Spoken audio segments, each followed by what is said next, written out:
Pendant que vous regardez cette vidéo, un objet venu d'un autre système stellaire traverse déjà notre voisinage cosmique.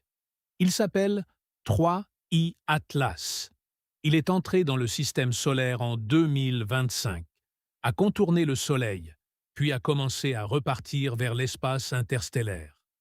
Mais quelque chose vient de rendre son histoire beaucoup plus vertigineuse. Les observations du télescope James Webb montrent que sa composition chimique est extrêmement différente de celle des comètes que nous connaissons dans notre propre système solaire. Et surtout, les isotopes qu'il contient suggèrent qu'il pourrait s'être formé il y a environ 10 à 12 milliards d'années. Notre Soleil, lui, n'a qu'environ 4,6 milliards d'années. Cela signifie qu'une partie de la matière qui compose cette comète pourrait être plus de 2 fois plus ancienne que notre étoile. Mais ce n'est pas tout, car 3I Atlas contient aussi énormément de deutérium, des proportions inhabituelles de carbone, du méthane, du dioxyde de carbone et des signatures métalliques particulièrement étranges. Alors, qu'est-ce que nous sommes réellement en train d'observer? Une comète naturelle extrêmement ancienne? Un objet provenant d'un environnement planétaire totalement différent du nôtre? Ou quelque chose que nous ne comprenons pas encore complètement? Et surtout, pourquoi certains scientifiques ont-ils commencé à évoquer publiquement des scénarios beaucoup plus spéculatifs? Pour le comprendre, il faut revenir au moment où tout a commencé.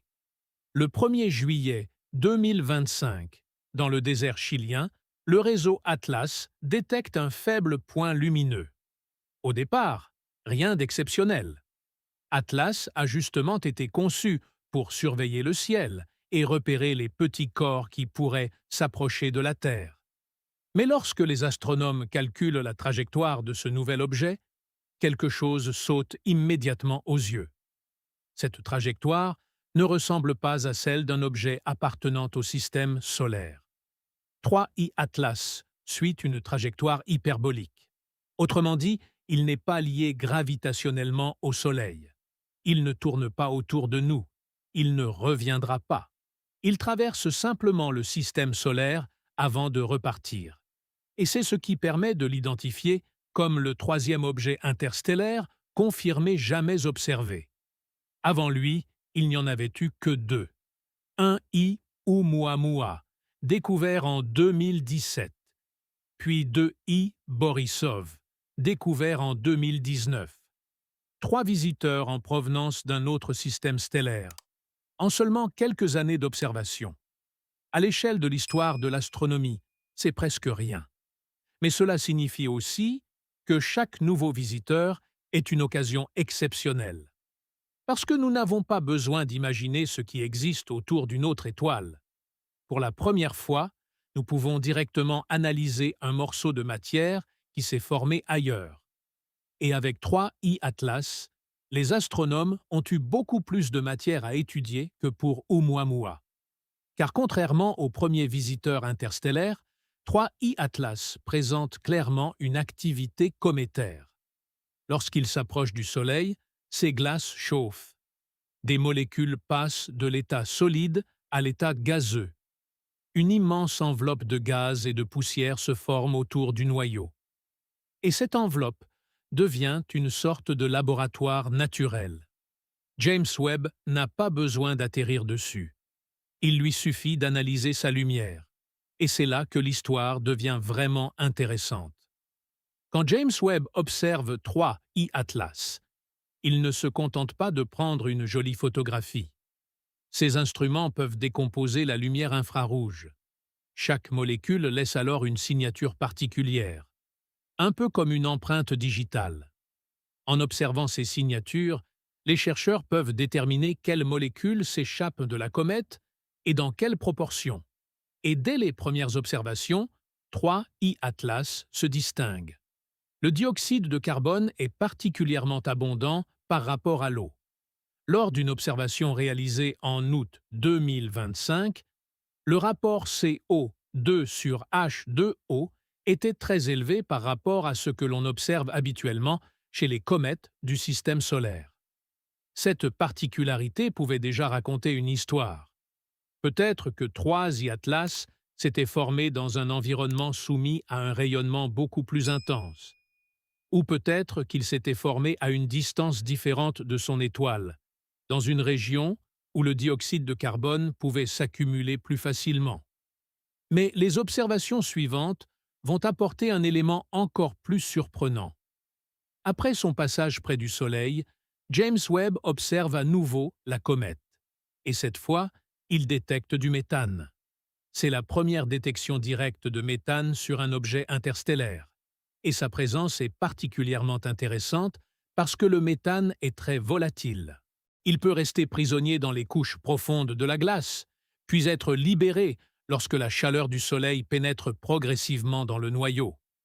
Autrement dit, le méthane observé par James Webb pourrait nous donner accès à une partie de la structure interne de la comète. Et le détail le plus important est peut-être sa quantité relativement élevée par rapport à l'eau. 3I Atlas ne ressemble donc pas simplement à une copie d'une comète du système solaire. Sa chimie semble raconter une histoire différente. Mais il existe un autre indice encore plus précieux: les isotopes. Un isotope est une version légèrement différente d'un même élément. Même élément, mais avec un nombre différent de neutrons. Et ces petites différences peuvent conserver la mémoire de l'environnement dans lequel une matière s'est formée. C'est précisément ce que les chercheurs ont exploité. Ils ont mesuré notamment le rapport entre le deutérium et l'hydrogène dans l'eau de 3I Atlas. Le résultat est extrêmement élevé. Le rapport DH mesuré dans son eau est d'environ 0,98% dans l'étude publiée dans Nature. C'est plus d'un ordre de grandeur, au-dessus des valeurs typiques mesurées dans les comètes du système solaire. Et ce n'est pas une simple curiosité chimique. Le deutérium est particulièrement sensible aux conditions froides dans lesquelles la matière se forme. Plus l'environnement est froid, plus certains processus chimiques peuvent favoriser l'incorporation de deutérium dans les molécules. Les chercheurs en déduisent donc que 3I Atlas s'est probablement formé dans un environnement extrêmement froid, à moins de quelques dizaines de Kelvin. Des températures proches de celles que l'on rencontre dans les régions les plus froides des nuages moléculaires. Mais le véritable choc arrive avec le carbone. Les astronomes mesurent le rapport entre le carbone 12 et le carbone 13. Et là encore, 3I Atlas sort clairement du cadre connu. Son rapport isotopique est beaucoup plus élevé que les valeurs habituelles mesurées dans les matériaux du système solaire. Pourquoi est-ce important? Parce que le carbone 13 devient progressivement plus abondant dans la galaxie au fil des générations d'étoiles. Les premières générations d'étoiles fabriquent certains éléments, puis elles meurent. Elles enrichissent leur environnement. De nouvelles étoiles apparaissent à partir de cette matière enrichie. Et le cycle continue. Notre système solaire s'est formé relativement tard dans cette histoire.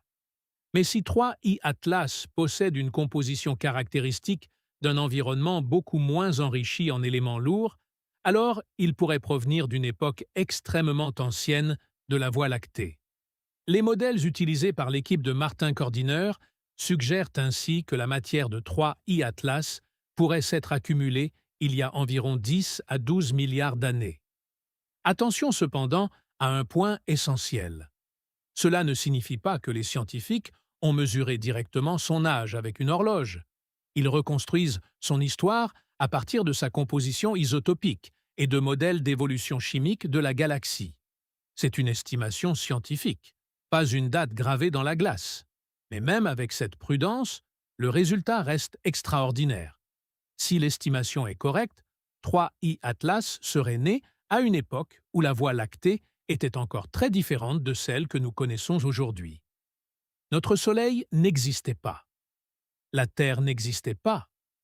Le système solaire n'existait pas. Et pourtant, une partie de cette matière a survécu. Elle a été enfermée dans un petit monde glacé pendant des milliards d'années. Puis, ce monde a été éjecté de son système d'origine. Il a dérivé dans l'espace interstellaire. Et des milliards d'années plus tard, il est passé devant nous. C'est probablement la partie la plus fascinante de toute cette histoire. Parce qu'une comète comme 3I Atlas est une sorte de capsule temporelle naturelle. Nous ne pouvons pas voyager jusqu'à une étoile située à des dizaines ou des centaines d'années-lumière pour récupérer des échantillons de son système planétaire. Mais la galaxie fait parfois le travail à notre place. Elle nous envoie un fragment. Et cette fois, ce fragment pourrait provenir d'une époque presque inimaginable. Pourtant, certains détails de 3I Atlas ont également attiré l'attention pour une autre raison. Sa composition métallique a été décrite comme inhabituelle. Des observations spectroscopiques ont notamment révélé des rapports nickel-fer atypiques. Mais là encore, il faut être prudent. Des travaux ultérieurs montrent que ces signatures peuvent évoluer avec l'activité de la comète et pourraient être liées à la sublimation de composés contenant ces métaux. Autrement dit, étrange ne signifie pas artificiel. Et c'est précisément à ce moment qu'entre en scène une controverse beaucoup plus médiatisée.